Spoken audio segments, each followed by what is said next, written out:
If clutter, physical, digital, or emotional, is messing with your focus, your creativity, your peace of mind, your energy levels, then this episode is for you. I am joined by a powerhouse duo. They are experts in decluttering. They are the people behind Productive Environment Institute. I love that there exists a Productive Environment Institute. And they are going to reveal how clutter isn't just about stuff.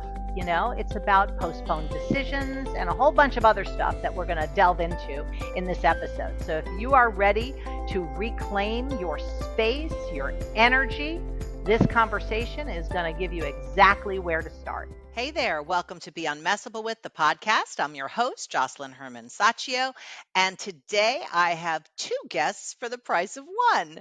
So Andrea Anderson started her career as an in-home family counselor, and she helped troubled children and their families. And although she found it very gratifying, what really called to her was the business and the family's need for organizational systems. So critical. And that was the perfect segue to meeting Barbara Hemphill, the paper tiger lady.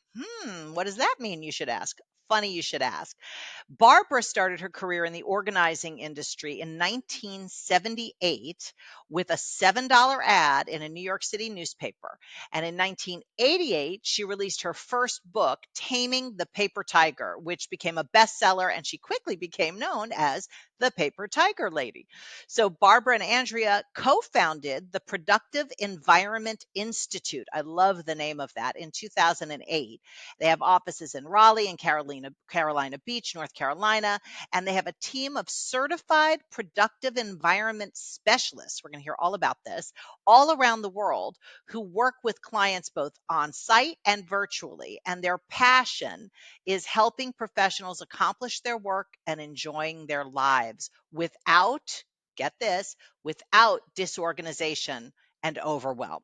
So we are so happy to have Andrea and Barbara on the show. Let's welcome them. Welcome, ladies.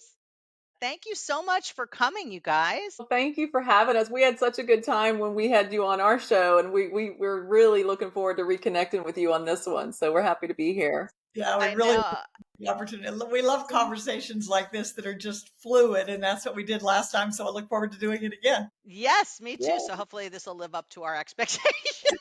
Otherwise, we'll just press delete. Okay, no problem. We have the power. But I did love talking to you, about the productive environment and everything you guys have created. And I know that this didn't, it wasn't like you were little kids going, we really want to help people be more productive in their environment. So tell us a little bit about how you ended up where you are. And I know you have different stories because you're different actual humans, but whoever'd like to start. I'll start because I'm older. It's a story. That's So, right. Exactly. Age before beauty, Andrea. There you go. well, over 40 years ago, I moved to New York City from India, where I'd adopted 3 orphan children, one with special needs. My husband worked for a nonprofit and didn't make enough money to pay for living in New York, which you understand very well, Yes, Jocelyn. I do. It is not an easy thing. But I wanted my kids to be first, so I decided the best thing to do was to find a problem in the world that I could solve that other people would pay me for. And that the way to do that would be to just listen. So I sat on the playground while my kids were playing and just listened to conversations. And I considered a lot of things, but one of the things that really got my attention was people talking about disorganization and clutter, saying things about, I haven't filed my income taxes for 2 years because I can't find the record, the records I need, or I'm fighting with my children about their clutter, or I'm always late to meetings. I forget things, or I'm fighting with my spouse about the clutter that's dumped on the kitchen counter when I go to cook. And I thought, they didn't have my mother and father because I grew up in the second floor of a tenant farmhouse and my father was a farmer. Well, when you're a farmer, if you're going to have, it was a dairy farm. So if the cows are going to get milk, you have to have systems. And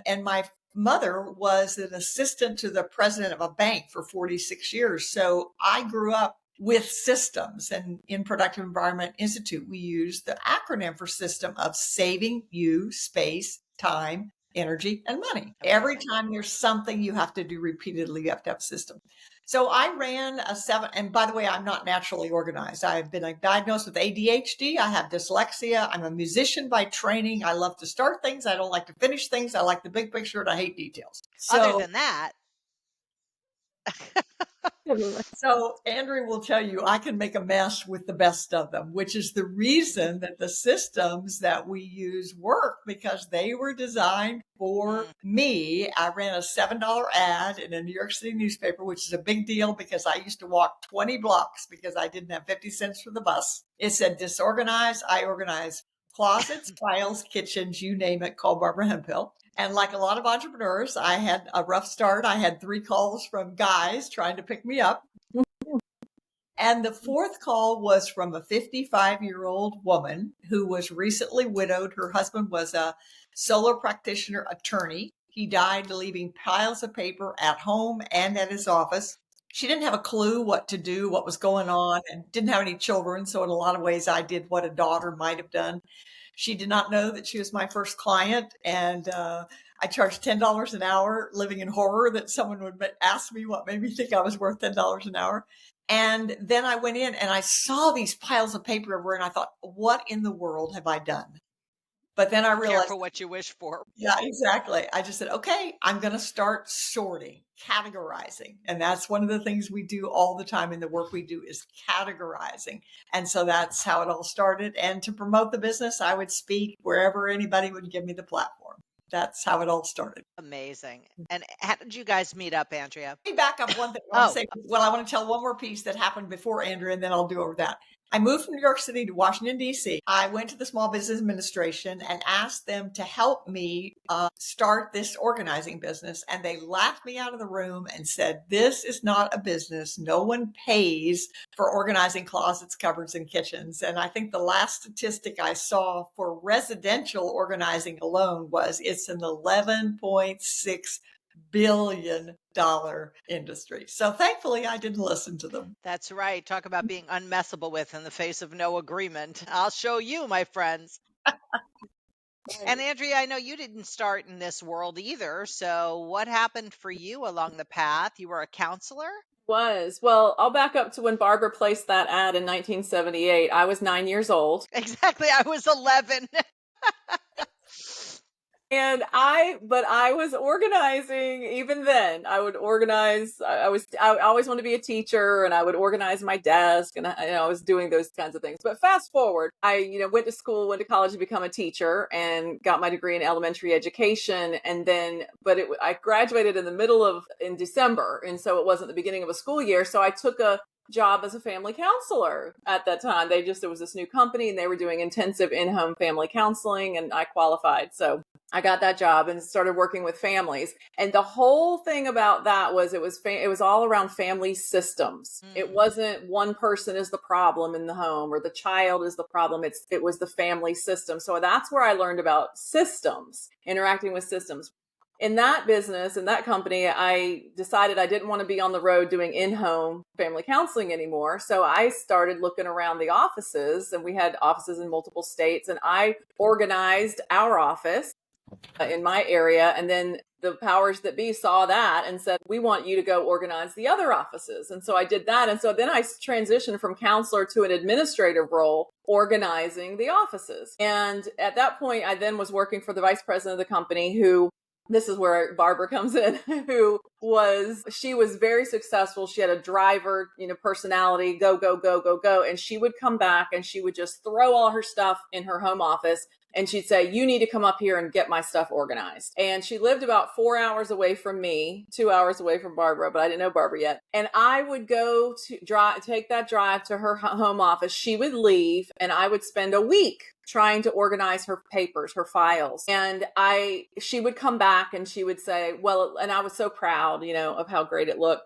And she would come back and she'd say, well, it looks great, but I can't find anything. Yeah. And so I was creating the thing. Yeah. I was creating these file names, traditional filing systems, you guys. So, you create airlines, you put that under A, and car, you put that under C. So I was doing all that.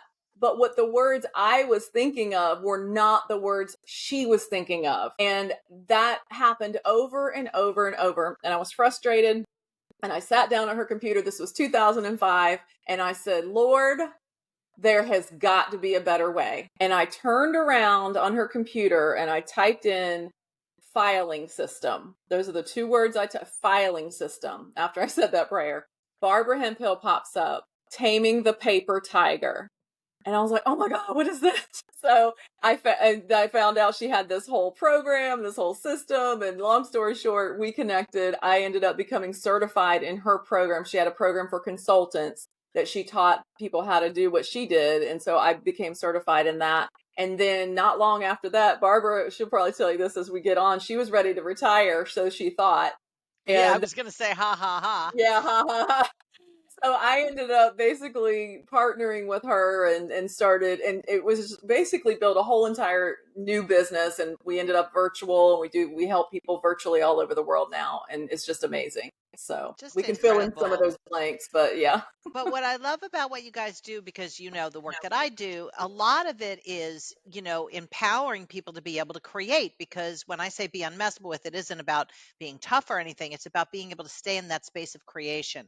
And one of the biggest things that gets in people's way or messes with them is when things are in the space, not just physical space, but emotional space or mental space. And so I love what you do from the physical perspective, because it allows people to have a clean canvas to create on. So talk a little bit about what you've discovered about what happens for people when there is clutter, whether it's physical clutter, paper clutter, whatever it is. But tell us the impact that you found on people's lives other than just their physical environment, the further impact. Well, the first thing is the 4 words that have driven this business is clutter is postponed decisions. I learned that originally from closets, okay? Because the closets fill up because you haven't decided whether you're going to lose the 10 pounds to get into that favorite pair of pants again. Then it's same true with the piles of paper. So there's piles of paper on the kitchen counter that have collected from various places, and you say, okay, today's the day I'm going to clean them up, and you pick up the first piece. And, oh, I can't do that. I can't do that. And the pile that was on this side is on this side. And then you go to email and you open, close, open, close, open, close. And before you know it, 45 minutes have gone by and nothing's changed except your mood has sunk because you realize how far behind you are. So clutter is postponed decisions. What Andrea pointed out to me, and we said that there were only 3 decisions, for example, you could make about paper: file, act, or toss. File means I don't know if I ever need it, but I don't have the guts to throw it away, so it's going in a reference file. Act means the ball's in my court. It's a bill I need to pay, a project I'm working on, etc. And then toss. And research shows that 80% of what we keep, we never use, and the more we keep, the less we use. So, but then what Andrea pointed out was it's not enough to make a decision. You have to have a way to implement the decision. So then that goes back to that systems part. Well, then when you act to your question about what's the bigger impact, Yeah. your ability to accomplish any task or goal is directly related to your ability to find what you need when you need it. So that's one thing. The other thing is the book that I wrote called Less Clutter, More Life. The premise is that physical and digital clutter is a symptom of emotional and spiritual clutter. I have seen that over and over. I was autographing Taming the Paper Tiger at Barnes & Noble in New York City. And I made that comment. I said, whenever I work with someone and they were having trouble letting go of physical things, in those days, it was all physical. I wasn't doing digital at that point. Every time somebody is having trouble letting go, if I ask enough questions, I would find out that they had had a severe emotional loss in their life. Well, when I was done speaking, this young man came up to me and he said, my apartment in New York is so full of stuff. He said, mostly paper. I haven't had anybody in it for months. He said, I come home from work at night and say, okay, tonight is the night I'm going to clean this up. And he said, I sort of my bed because it's the biggest flat open space. And he said, I literally become physically paralyzed. And he said, there are nights when I take the papers and shove them across and crawl into bed with my paper. And then he stopped and he said, my mother died when I was 6. Are you telling me I have to deal with the grief of losing my mother before I can organize my paper? I said, no, I'm not a mental health professional. I don't know about that part. But what I know for sure, because I've seen it over and over, is that if you find someone you trust, most likely not a family member, who can help you decide what you need and what you want to keep, you will solve your paper problem. Well, several months later, I was speaking at a university with a group of executive women, and a woman walked up and said, "You've just saved my marriage." I said, "Wow, that's pretty dramatic. Do you mind elaborating?" And she said, "I came to this conference with the intention of telling my husband, to whom I've been married for 13 years, that I was leaving because he saves all this stuff." And he said, "She has allergies. I can't clean around it." And then she stopped, and literally the tears started coming down her face. She said, "I never realized before I heard you that it wasn't that he wouldn't let go, but he couldn't. His mother died when he was 7." And so I said, "May I make a suggestion?" And she said, "Sure."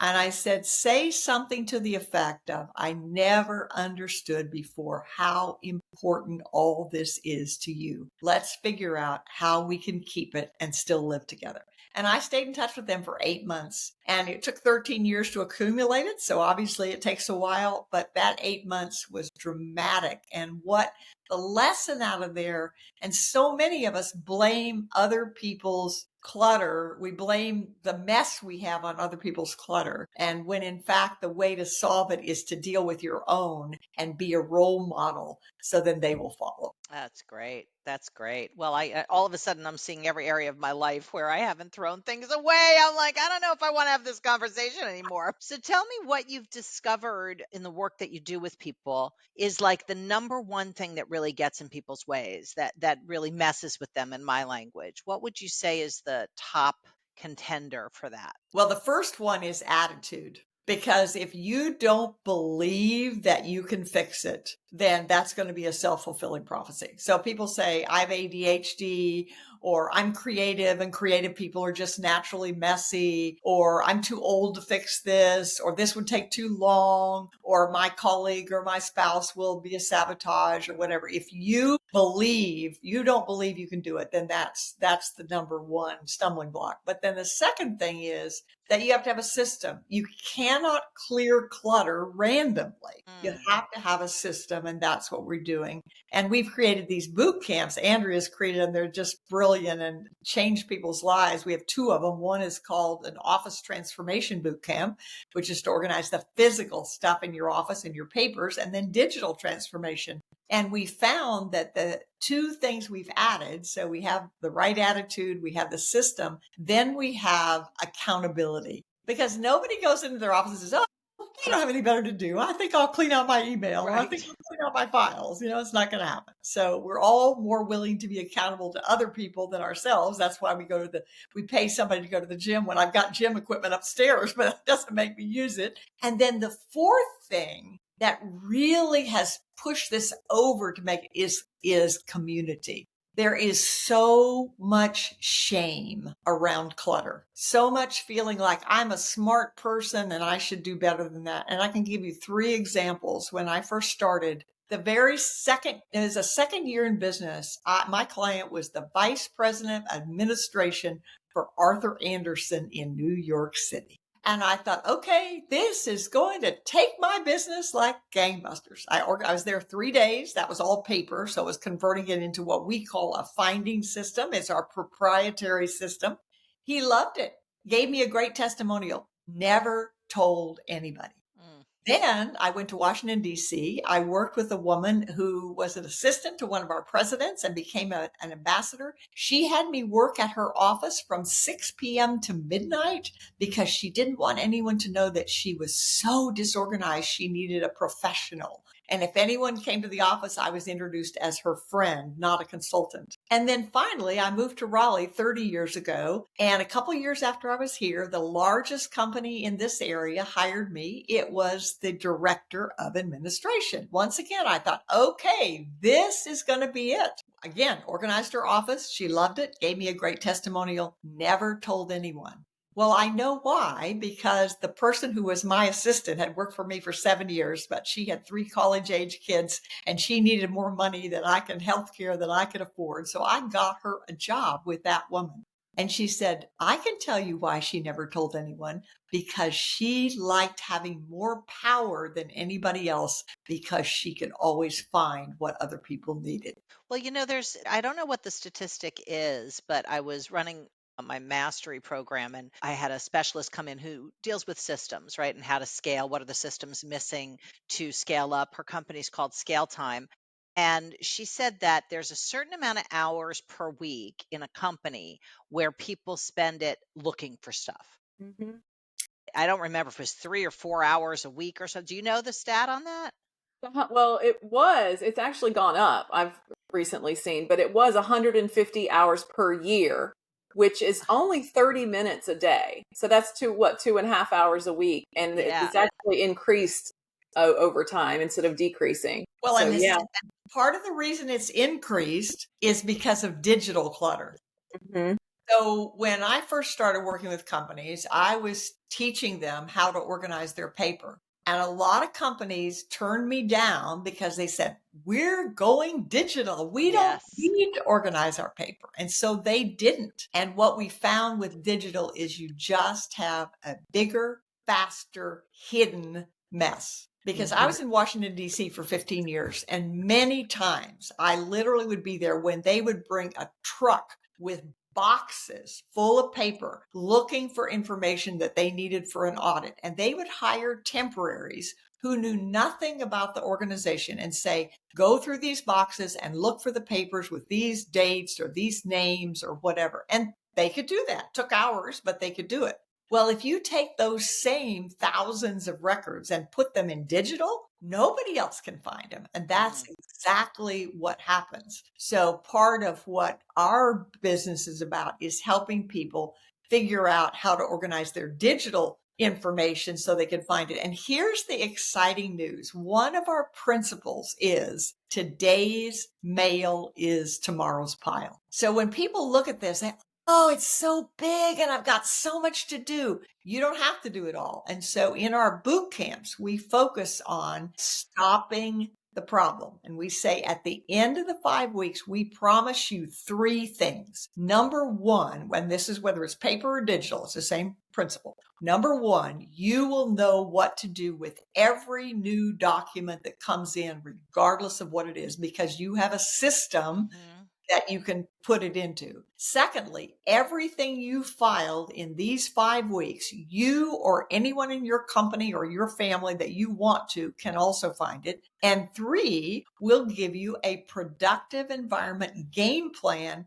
for how to address what you did in the past. And a lot of my clients now are companies that went digital maybe 10 years ago, but they haven't dealt with all the paper before they went digital. And now it's like, oh, I'm thinking of end of life planning. I have a client who's an attorney and his son's going to inherit the firm. And they have a whole second floor of the office. Sure. Medical offices. I mean, it's insane.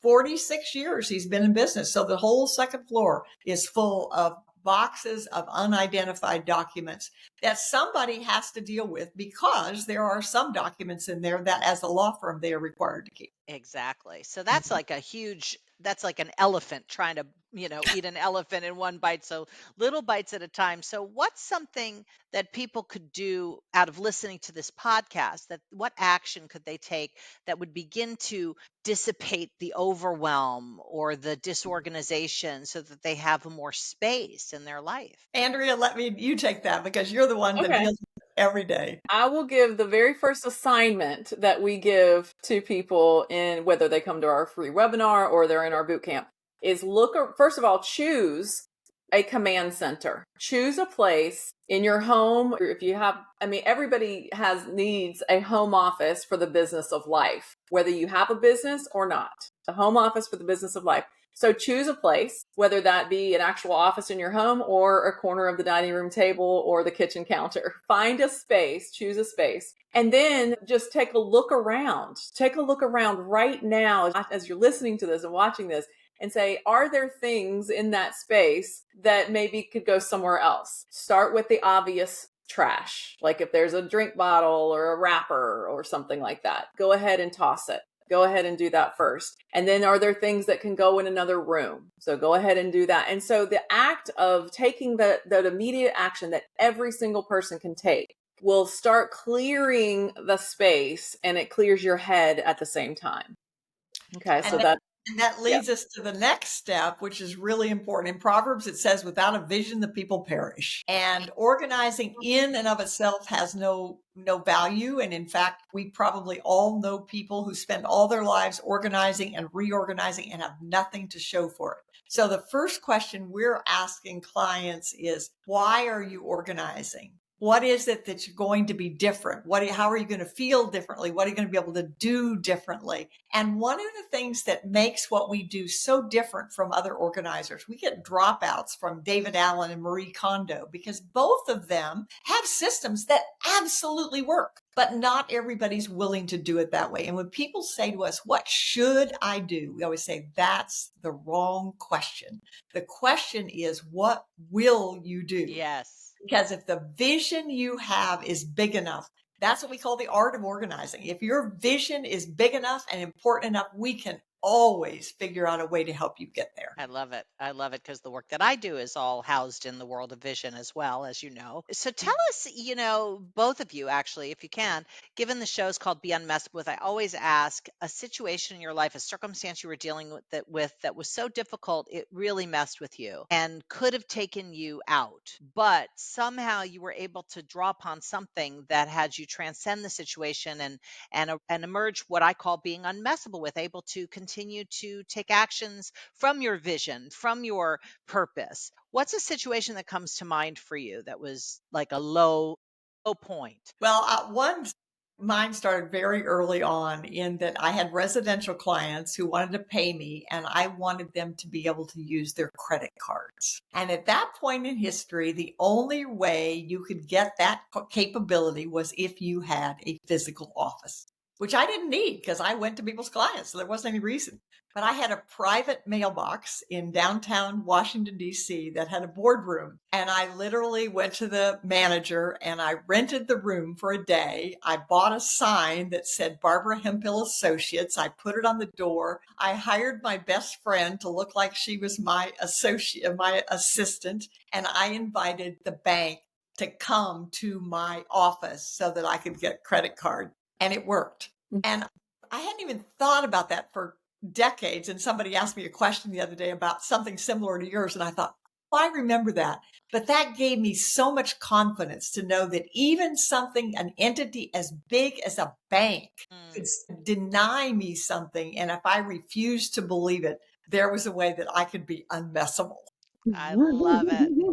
I Unmessable. love it. And how about you, Andrea? What's a situation that comes to mind where you were really challenged with some external or internal Yeah. challenge that really could have messed with you? Yeah. Well, it's actually the rest of the story about when I found Barbara. So not only was I able, with Barbara's help and her company at the time, to solve the problem that my boss had, it worked. It actually solved that problem. Then not long after that, I was contacted by someone in Barbara's company who said, hey, how would you like to become certified to do this too? And so I thought, well, guess what, guys? I procrastinated. I postponed that decision for well over a year because of fear. I thought, well, I have this really good job and I have insurance and how could I possibly start my own business at that time? How could I do it? And so I hemmed and hawed, and my mind was messing with me. My fear was messing with me. My comfortableness, because I was comfortable in that job. I was comfortable with insurance and all of that. But this dream, this passion that I had for what I had learned now wouldn't go away. And I said, there's got to be a way I can do this and help other people do this. And so a year went by, and then finally I had an opportunity to take the plunge and join Barbara's team and became certified, and then quickly partnered with her not long after that, and then became unmessable with because I overcame that fear. Nothing had changed in my circumstances. Nothing else had changed. I didn't have any more money. I didn't have any more security. I didn't have any less fear. I still had all of that stuff, but I just said, if I'm going to really make a change in my life, now's the time. I need to just do it. I need to just jump in. And that was 19 years ago. Isn't that So, crazy how quickly time goes by? And now you have like an empire that you Well, guys are building. and the other piece of that story is when I first started this business, I took sales training from Sandler Sales Training, and he had been dead for 10 years, and we were listening to his audio cassettes. And I said, this is my business model. I want it so that when I'm dead, my whatever I develop is. And so Andrea now owns the company that I created. So if I drop dead tomorrow, she's captured all the things that I use, and it will continue after me. So it is my legacy. And our I love it. tagline is accomplish your work and enjoy your life and leave a legacy that matters. I'm so happy to hear you say that. Not that I wish you did. I hope you don't die for a very, very long time. But what I like to coach, entrepreneurs and founders in is designing themselves to be deletable. Just mm, like that dating app Hinge, I think, because most people don't. Most people are the clog in the pipe of their business, and they become, the bottleneck. And if you can get yeah, yourself out of the way, and so much of that has to do with systems yeah, and really delegating and training people. Without systems, training people is impossible. It lives and dies with them. It lives and dies with you. So, that's right. what you're talking about is like porn to my ears. It's like Yeah. definitely my kind of conversation. So I know you were going to give our listeners a gift. So tell me what it is that we are putting the link in the show notes for, so that people can begin to really disappear all this overwhelm for themselves. Sure. Yeah, we do. Barbara and I team up together, and we call each other peanut butter and jelly. So we work really well together, and we Which one's love to peanut butter? I need to know. Peanut butter. use peanut butter. Okay. And so one of the most fun things we do is we offer a free webinar. So it is free of charge. It is value packed. And depending on when you're watching this, it's either going to be addressing the physical paper organization, or it's going to be addressing the digital. It doesn't matter which one you start with, because most of our clients struggle with both, have challenges with both.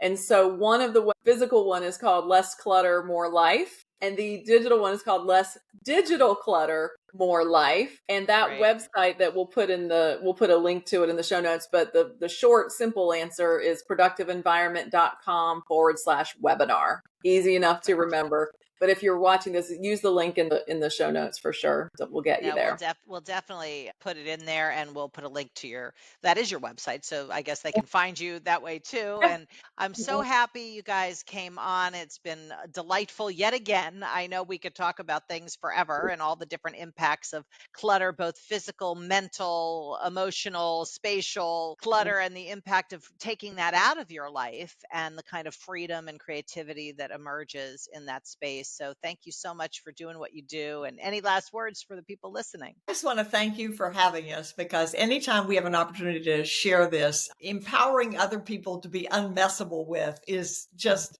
that's right up our alley. So thank you so much, Josselyne. Absolutely. We are kindred spirits. Anything for Yeah. you, Andrea? Amen. Yes, same thing. Even right down to our love of orange, because I know that's your color Exactly. too. That's right. I can always count on something orange in my space. My orange stapler. This is part of our productive environment. I have Everything. my orange lipsticks. I knew we were kindred spirits. But that's the key. I'll end with this: is that Barbara's definition of a productive environment is an intentional setting, including our orange, an intentional setting where you can accomplish your work and enjoy your life, or And at that least it helps you. It helps you accomplish your work.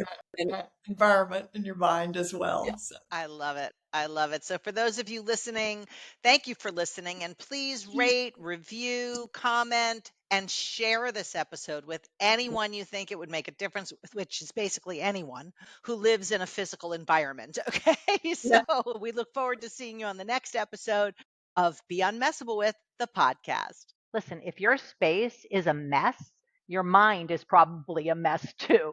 So, this is your moment to actually take your power back. And we just explored how you can clean the space, not only physically, but spiritually, emotionally, spatially, inside and out, and how when doing that actually opens the door to freedom and creativity and possibility. So, even the tiniest change can create a huge shift and give you room to breathe and create again, that blank canvas to create again. But if you're ready to actually live this, not just hear about it, download my free 5 daily practices to develop your unmessable with muscle. The link is right below. And it's a simple guide to creating your day and taking inspired action no matter what life is throwing at you. This is where it goes from theory to transformation. So don't wait. Your vision is not a someday thing. Start now. Game on. And by the way, you don't have to just scroll to the next thing in your feed. You could actually click play on the next episode and keep going, keep building your unmessable with muscle, because you are building something. Click on it now.